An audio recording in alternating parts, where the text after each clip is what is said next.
Right before the founding and establishment of NASA, there was a significant historical event that holds the key to understanding the reason behind their lies and the signing of the UN Treaty on Antarctica. But before looking at this event, it is necessary to examine the theory of the Big Bang, and any historical reference to such a phenomena before the theory was established in 1929 by Edwin Hubble, who was influenced by the work of Albert Einstein and Georges Lemay. When tracing the beliefs and theories on the origins of the world we inhabit through history, I discovered various creationist tales, primarily of similar nature to the Abrahamic view of creation.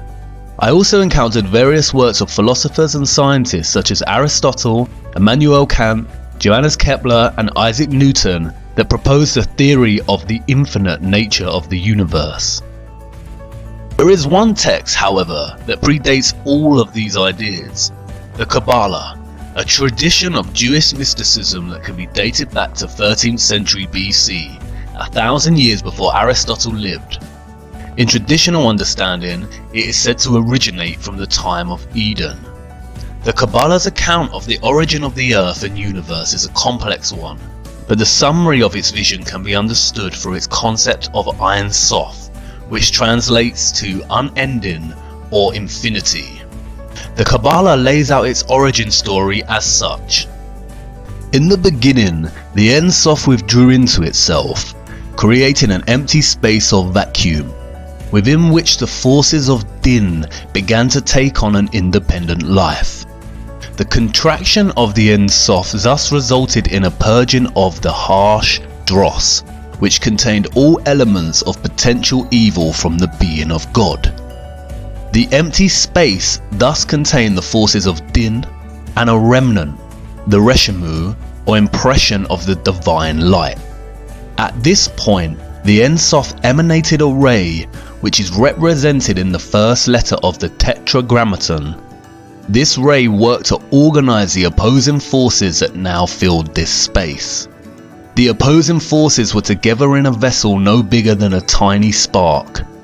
This ray caused the shattering of the vessel and formed the planets and brought into manifestation the primordial man. Moses Nachmanides, a 13th century Kabbalist rabbi, summarizes this origin story, stating, "There was only one physical creation, and that creation of a tiny speck. As this speck expanded out, this substance, so thin it has no essence, turned into matter as we know it." This is strikingly similar to what we have come to know as the Big Bang. Universe Today provides a succinct summary of the Big Bang. The Big Bang hypothesis states that all of the current and past matter in the universe came into existence at the same time, roughly 13.8 billion years ago. At this time, all matter was compacted into a very small ball with infinite density and intense heat called a singularity. Suddenly, the singularity began expanding and the universe as we know it began. This is the same story. Both present the idea that in the beginning there was a vacuum and then a small speck appeared, and from there began the expansion of matter, forming the planets and the world we know today. The only difference is the Kabbalah is written in a mythological discourse and the Big Bang is constructed in scientific discourse. But stylistic language choices aside, it appears that the Kabbalah had worked out the origins of the universe a long time before Einstein, Hubble and others. This leaves us with two conclusions from this discovery. 1. Contemporary Big Bang theory has proven the Kabbalah and its teachings. All people who believe in this theory should seek out the Kabbalist rabbi to learn more about what they believe. Or 2. Contemporary Big Bang theory was stolen from the Kabbalah, in which case neither is correct and it is all a big lie. I will return to this origin story shortly, but before I do, it is essential that we look at some of the esoteric teachings of the Kabbalah. Kabbalah in Hebrew means to receive or to orally receive. The secret, esoteric teachings of its mysticism were orally taught, written in codes, numerologies and symbols. Symbolism and numerology are especially important in Kabbalistic mysticism. Many books of the Kabbalah are extremely cryptic in nature, especially the Book of Zohar, which translates as splendor, and the Book of Bahir, which translates as illumination. Both texts have been deemed to be coded with gematria, which is a form of numerology where letters have corresponding numbers. A well-known example of Hebrew gematria is the word chai, which translates to alive, and is composed of 2 Hebrew letters that add up to the number 18. This has made the number 18 a lucky number for Jewish people, and gifts of money in multiples of 18 are very popular. Symbols are equally important in the Kabbalah and have been used as a method of conveying meaning and their secret teachings since its inception. Some of these symbols are widely recognized. For instance, the Kabbalah Tree of Life, or the Sephirot, the Hamza, and perhaps most famously, the 6-pointed star, the hexagram, or what is now referred to as the Star of David, and the symbol adorning Israel's flag. It is found in early texts of the Kabbalah, and its earliest Jewish association dates back to the Leningrad Codex of 1008. It is this 6-pointed star that I would like to focus on now, for you see, it was not always a symbol of Israel, nor is it exclusive to Judaism. To understand the hidden history of this symbol, we must first journey to the year 1760 as Mayor Amschel Bauer returns to Frankfurt to take over his deceased father's business in moneylending. Before his death, and in his son's absence, Mayer's father had mounted a coat of arms on the front of the entrance to the counting house to honour its name. The sign features a hexagram against a red shield. It was because of this sign that Bauer changed his surname. Rot is German for red and Schild is German for sign, so he took the name and became known as Mayer Amschel Rothschild. As Mayer's business began to thrive due to his discovery of loaning money to governments rather than individuals, he enlisted Adam Weishaupt to create the Order of the Illuminati, which was completed and established on May 1st of 1776. Soon after, Weishaupt merged the secret doctrines of the Illuminati with the Continental Order of Freemasons, which was founded in 1717 and largely peaceful until this merge. He then went on to establish the famous Freemason lodges of the Grand Orient to be the Illuminati headquarters. In establishing this order, Weishaupt recruited 2,000 followers, including the most intellectual men in the arts, education, science, finance and industry. They were given the following instructions in order to gain control. Number 1. Use money and sex bribes to obtain control of men in high positions. Number 2. Colleges and universities were to cultivate students possessing exceptional abilities and train them specifically in internationalism. Number 3. All influential people were to be used as agents and placed behind the scenes of all governments as experts and specialists. Number 4. To obtain absolute control of the press. The drive for control and power soon began. Sending literature to Paris to provoke the stirrings of the French Revolution, Adam Weishaupt's courier was struck by lightning, revealing the text contained inside which outlined plans to provoke such a revolution. The Bavarian authorities seized the text and the government published the details of their doctrines in a text titled The Original Writings of the Order and Sect of the Illuminati. Unfortunately, Europe did not heed their warning and the French Revolution took place, which made the Rothschilds a lot of money due to the laws that limited Roman Church taxes. In 1798, John Robinson, one of the leading intellectuals of his time and professor at Edinburgh University, published a book, Proofs of a Conspiracy Against Religions and Governments of Europe, carried on in the secret meetings of Freemasons, Illuminati and secret societies. Again, no one heeded Robinson's warning.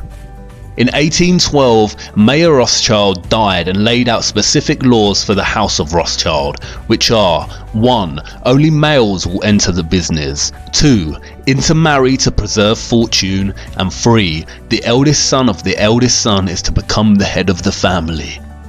After his death, Mayer's children left Frankfurt and established banks in all major European cities. Nathan Rothschild moved to London at 21, where he established a banking house. During the Napoleonic Wars, the five Rothschild brothers worked to provide gold to both Wellington's army through Nathan in England and Napoleon's army through Jacob in France, thus establishing a formula they would retain until the present day. Exactly this: fund both sides of each war and become rich in the process and aftermath. The Napoleonic War forced Britain and many other countries in Europe to borrow vast sums from the Rothschild Bank, with interest rates they would never ever be able to pay back. Furthermore, they manipulated the stock market. During the war, speculators would watch the value of Nathan Rothschild's British war bonds in an attempt to guess who would win the war. Shortly after the battle ended, and long before anyone else knew who was the victor, Rothschild began selling bonds. Everyone assumed this meant that Napoleon had won and Europe had lost. Panic selling followed, and when prices crashed, Nathan bought the majority of these bonds. The ownership of such high-value bonds meant that the Rothschilds literally owned the Bank of England. From that moment onwards, the interests of the British Crown and the Rothschilds became so entwined that the Rothschilds were given titles of nobility. Nathan famously said, "I cared not what puppet is placed upon the throne of England to rule the empire on which the sun never sets. The man who controls Britain's money supply controls the British Empire, and I control the British money supply." The Rothschilds used their control of the Bank of England to replace the method of shipping gold from country to country, and instead used their European banking network to establish a system of paper debits and credits, the same system we use today. At the end of this period, the Rothschild family controlled half the wealth of the entire world. During the 19th century, the Rothschilds took control over the financial operations of the Catholic Church worldwide and began setting up their banks in the United States. They also began to gain control in other areas of industry. In 1862, the Rothschilds used one of their own, John D. Rockefeller, to form an oil company called Standard Oil, which went on to dominate all competition and was funded to prominence by the Rothschilds.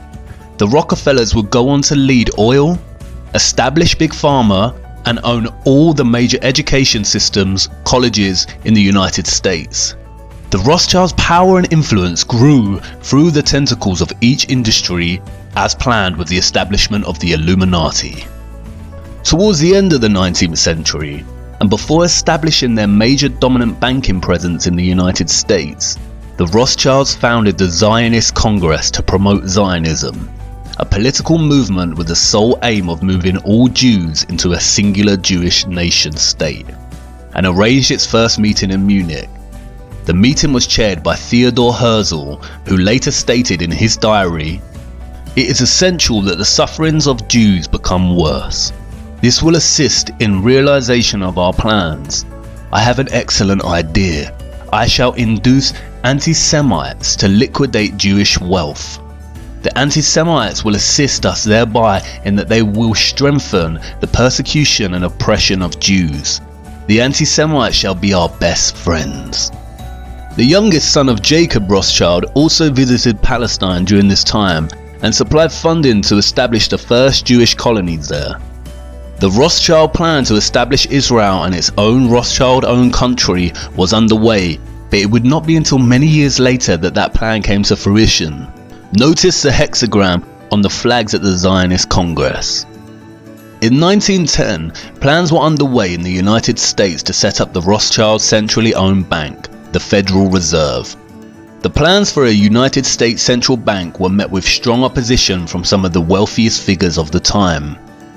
The three most important and powerful opponents were Benjamin Guggenheim, Isidor Straus, the head of Macy's department stores, and John Jacob Astor, one of the wealthiest men in the world and good friend of genius inventor Nikola Tesla. Their total wealth at that time was $500 million. By today's standards, that would amount to nearly $11 billion. The opposition did not last long, however. Conveniently for the Rothschilds, all three powerful opponents died aboard the Titanic when it sunk in 1912. Coincidentally, it was the Illuminati puppet J.P. Morgan who funded and built the Titanic and who was also extremely keen to establish the Federal Reserve. He cancelled his ticket on the Titanic at the last minute. Congressman Charles Lindbergh said the following after the Federal Reserve Act was passed in 1913.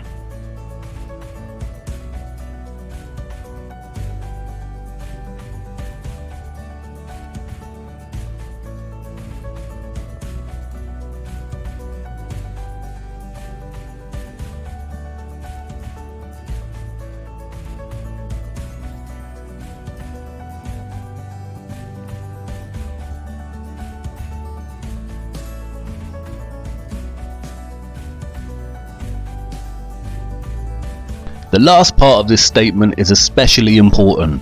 From now on, depressions will be scientifically created. Like two con men working a mark, the Fed made credit easy while establishment newspapers hyped what riches could be made in the stock market. Federal Reserve meant that the dollar could now be printed outside of the government's control. It would be used to drive economic war and depressions and was the perfect machine for eternal debt. Abraham Lincoln fought against the establishment of this method and began printing his own debt-free money, what was termed greenbacks, during the American Civil War. Similarly, JFK signed an executive order which returned the US government the power to issue currency, bypassing the Rothschilds' own Federal Reserve. What do both of these presidents have in common? They wanted to print dollars for the American people against the wishes of the Rothschild system, and both were assassinated. During World War I, we see the same Rothschild war formula play out. The German Rothschild loaned money to the German government, the British Rothschild loaned money to the British government, and the French Rothschild loaned money to the French government. During the war, and while Britain is considering Germany's offer of armistice, Louis Brandeis, the elected leader of the Executive Committee for Zionist Affairs, sends a Zionist delegate from America to Britain, with the promise to bring America on the side of the British, provided the British agree to give the land of Palestine to the Rothschilds. The Rothschilds had interest in the Far East, and having their own governed state meant that they could own their own military, which they could use on any aggressor who stood in the way of those interests. In light of this, the British Foreign Secretary, Arthur James Balfour, drafted a letter which became known as the Balfour Declaration, to none other than dear Lord Rothschild. It states that the British government would do all it can to help establish Palestine a national home for the Jewish people. In 1919, the Paris Peace Conference was held to discuss reparations that the Germans needed to pay to the victors of the war. The host of the conference was Baron Edmund de Rothschild. A delegation of 117 Zionists headed up by Bernard Baruch brought up the subject of Palestine. The Germans felt betrayed as the nation had always had good relations towards Jews. The conference was also used by the Rothschilds to float the idea of setting up a world government called the League of Nations. Bernard Baruch then went on to found the Council on Foreign Relations in the US. The first objective of the Council on Foreign Relations was to gain control of the press. This task was given to none other than John D. Rockefeller, who set up many national magazines such as Life and Time magazine. With the Rothschilds' power presence now firmly established in the US, they soon began preparations for World War II. At the same time, Adolf Hitler, the Chancellor of Germany, was driving Jews out of governmental positions. A Rothschild puppet, Samuel Untermyer, the head of American delegation and blackmailer of President Roosevelt, called for all Americans to destroy German-made products, and thus began a large propaganda campaign. Once the effects of this boycott began to be felt in Germany, the Germans, who had demonstrated no violence towards the Jews up to this point, simply began boycotting Jewish stores in the same way the Jews had done to stores selling German products in America. This is the same year that President Roosevelt ordered the Illuminati eye to be placed upon all new dollar bills, along with the Latin phrase Novus Ordo Seclorum, which means a new order of the ages. 1 year later, Swiss banking secrecy laws were reformed, and it became an imprisonable offence for any bank employee to violate bank secrecy. This is all in preparation to cover the trace of the Rothschilds as they fund both sides of the war. You see, the Rothschild-controlled US company IG Farben would go on to arm Germany in the war and produce Zyklon B, the lethal gas used in the concentration camps. The Rothschilds also financed American IBM, which provided the supply machines to the Nazis to produce the punch cards to help organize and manage initial identification and expulsion of Jews, the confiscation of their property, and their eventual extermination. Interestingly, during this time, Prescott Bush, the father of President George Herbert Walker Bush, had his company seized under the Trade-in with the Enemy Act. He was funding Hitler from America while American soldiers were fighting against the Germans.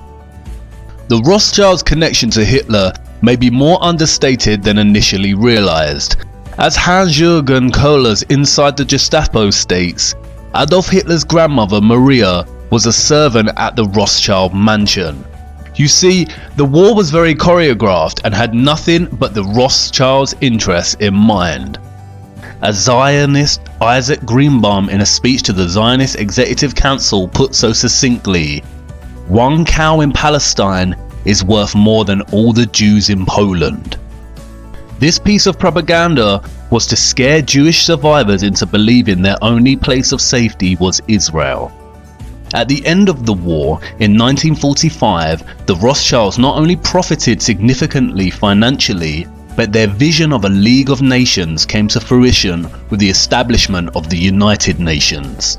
The British had stated that there would be no more immigration of Jews to Palestine in order to protect the Palestinians, but after the Second World War, the British transferred control of Palestine to the United Nations. The United Nations divided Palestine into two states, one Zionist and one Arab, with Jerusalem to remain as an international zone to be shared by all religious faiths. In the years that followed, the Israelis launched a series of military assaults on the Arab Palestinians, causing a mass exodus. The Israeli secret intelligence agency, the Mossad, was formed. Its motto is, "By way of deception, thou shalt do war." In 1948, the Rothschild bribed President Harry S. Truman with $2 million, which they gave him on his campaign trail, to recognize Israel as a sovereign state. The flag of Israel was soon revealed, which is none other than a blue version of the Rothschild red hexagram. And this is where the story just begins. Follow me to part 6 so we can take a look at the true meaning of this 6-sided star.